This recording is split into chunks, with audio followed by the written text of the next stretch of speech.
લક્ષ્ય ન્યૂઝ, એક નજર, એક લક્ષ્ય. સંતલપુર તાલુકાના આબિયાણા ગામના તળાવની બાજુમાં આવેલા ઠાકોરવાસ વિસ્તારમાં છેલ્લા લાંબા સમયથી વરસાદી પાણીના નિકાલનો ગંભીર પ્રશ્ન યથાવત રહ્યો છે. આ વિસ્તારમાં અંદાજે 50થી વધુ મકાનો આવેલા છે, જ્યાં દર વર્ષે વરસાદ પડતા પાણી ભરાઈ જતા સ્થાનિક રહેવાસીઓને ભારે હાલાકીનો સામનો કરવો પડે છે. સ્થાનિક આગેવાન ઠાકોર મેહુરભાઈ રાજસીભાઈ દ્વારા છેલ્લા 12 મહિનાથી સતત ગ્રામ પંચાયત તેમજ સંબંધિત સરકારી તંત્ર સમક્ષ લિખિત અને મૌખિક રજૂઆતો કરવામાં આવી હોવા છતાં આજ દિન સુધી કોઈ પણ અસરકારક કાર્યવાહી કરવામાં આવી નથી.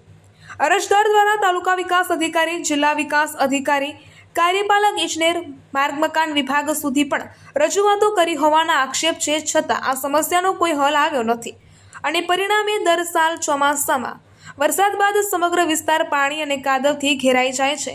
પાણી ભરાવાને કારણે નાના બાળકોને શાળાએ જવામાં ભારે મુશ્કેલીઓ પડે છે, જ્યારે વૃદ્ધો, મહિલાઓ તેમજ દર્દીઓને બહાર નીકળવામાં પણ ભારે તકલીફ પડે છે. કાદવ, ગંદકી અને લાંબા સમય સુધી ઊભા રહેતા પાણીના કારણે મચ્છરોનો ઉપદ્રવ વધી ગયો છે, જેના કારણે મેલેરિયા, ડેન્ગ્યુ સહિતના ચેપી રોગો ફેલાવાની પણ ભીતિ વ્યક્ત કરવામાં આવી રહી છે. સ્થાનિકોના જણાવ્યા મુજબ તળાવની બાજુમાં વરસાદી પાણીના યોગ્ય નિકાલની કોઈ વ્યવસ્થા ન હોવાથી દર વર્ષે આ સમસ્યા વિકરાળ સ્વરૂપ ધારણ કરે છે. અનેક રજૂઆતો છતાં તંત્ર દ્વારા માત્ર આશ્વાસનો જ આપવામાં આવે છે, પરંતુ કોઈ કાયમી ઉકેલ લાવવામાં આવતો નથી. ગ્રામજનોની માંગ છે કે વહેલી તકે આ વરસાદી પાણીના નિકાલ માટે તાત્કાલિક ડ્રેનેજ અથવા નાળાની વ્યવસ્થા કરવામાં આવે, તેમજ સમસ્યાનો કાયમી ઉકેલ લાવવાની ઠાકોરવાસના 50થી વધુ પરિવારોને અને આ મુશ્કેલીમાંથી મુક્તિ આપવામાં આવે. જો વહેલી તકે યોગ્ય કાર્યવાહી કરવામાં નહીં આવે તો કોઈ અનિચ્છનીય ઘટના સર્જાય તો તેની સંપૂર્ણ જવાબદારી સંબંધિત તંત્રની રહેશે, તેવી ચીમકી પણ સ્થાનિકોએ ઉચ્ચારી છે. રિપોર્ટર પંકજ સાધુ, પાટણ. પાણી કાઢો, પાણી કી નહીં નિકાલ કરો, પાણી કાઢવાનો કે હાવ પસાવ ગામના ને તો શું ડૂબીને મરી જાય તો કે હું કોઈ મારા બેટા ખબર લેવા નહીં આવતા. કામ કઈ લાઈટું નહીં, કઈ નહીં રહેવું છે તમારા આવામાં. હે નાના નાના છોકરા કરી છે તમારે ને કરવું પાણી હોય ને આટલું આટલું. હે છોકરા હાસે બા કે અમારે રહેવું કે શું કરવું? હે આ છોકરાને ધ્યાન હવે અમારે સ્થિત રાખવી. મહિનો 2 મહિના તમારે 12 વાહી નહીં નીકળે, ક્યાં જાવ? હે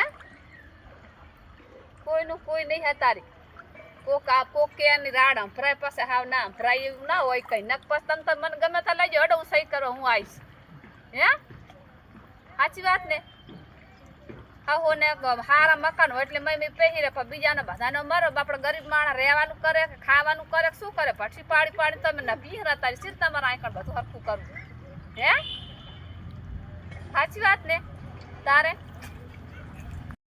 ગામમાં ગામડીમાં પાણી ભારે વરસાદના કારણે ફૂલ આવે છે અને પાણીનો નિકાલ કરવા માટે સરકારશ્રીને નર્મ અપીલ કે જેમ બને જલ્દીમાં જલ્દી પાણીનું નિરાકરણ આવે એવો ગામના અને ગામડીના માણસોની રજૂઆત છે. તો તાત્કાલિક આનો નિર્ણય લેવા સરકારને રજૂઆત. ઠાકોર મેહુરભાઈ રાજસીભાઈ, ગામ આબિયાણા, તાલુકો સંતલપુર, જિલ્લો પાટણ. સરકારશ્રીને નર્મ વિનંતી કે ભારે વરસાદના કારણે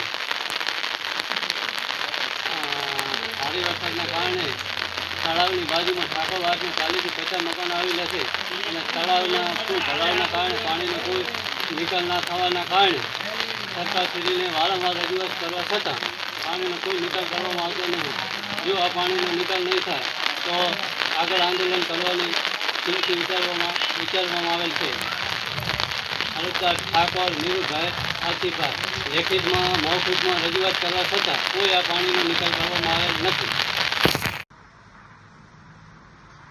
હાલની અંદર પાટણ જિલ્લામાં વરસાદની આગાહી છે, ત્યારે વાત કરવી છે સાંતલપુર તાલુકાની કે સાંતલપુર તાલુકાના આબિયાણા ગામની અંદર 12 મહિનાથી ગ્રામજનો સતત રજૂઆત કરી રહેલા છે. ઠાકોર સમાજના જે આગેવાનો છે, ઠાકોર સમાજના જે લોકો ત્યાં વસે છે, એ તળાવની બાજુમાં આવેલો ઠાકોરવાસ, ત્યાં આગળ સતત 12 મહિનાથી લોકો રજૂઆત કરે છે. પાણીનો કોઈ નિકાલ નથી. અત્યારે ઘરો પાણીમાં ડૂબી રહ્યા છે. નાના નાના બાળકો છે, પશુઓ છે, મહિલાઓ છે, વૃદ્ધો છે, એમને અવર જવર માટે બિલકુલ રસ્તો બંધ થઈ ગયેલો છે. આ તંત્રને 12 મહિનાથી રજૂઆત કરેલી છે કે પાણી પહેલા પાળ બાંધો, છતાં તંત્ર ઊંઘમાં છે, આ ખાડે કાન કરી રહેલું છે. સતત નીચેથી ઉપર સુધીના તમામ તંત્રને ગ્રામજનોએ લેખિતમાં અને મૌખિકમાં રજૂઆતો કરવામાં આવેલી છે, છતાં તંત્રએ સાંભળેલું નથી. તો શું આ તંત્ર લોકોને જીવના જોખમે મૂકી રહ્યું છે, એમના જીવ સાથે ખિલવાડ કરી રહ્યું છે? અત્યારે સ્વાસ્થ્યને લઈ પણ ઘણી બીમારીઓ થવાની દહેશત થઈ રહી છે, બાળકોનું ભણતર બગડી રહ્યું છે. તો આપણે પાટણ જિલ્લાના સ્વાસ્થ્ય અધિકારીઓને અને પાટણ જિલ્લાના કલેક્ટર સાહેબશ્રીને અને ટ્રિપલ એનજીની સરકારને જાણ કરવા માંગીએ છીએ વિડીયોના માધ્યમથી કે સાંતલપુર તાલુકાના આ જે પાણી ભરાયેલો વિસ્તાર છે એને તાત્કાલિક ધોરણે પાણીનો નિકાલ કરી અને નિરાકરણ લાવવામાં આવે અને લોકોનું સ્વાસ્થ્ય જળવાઈ રહે અને બાળકોનું શિક્ષણ ન બગડે એવા પગલાં ભરવામાં આવે એવી વિનંતી કરીએ છીએ.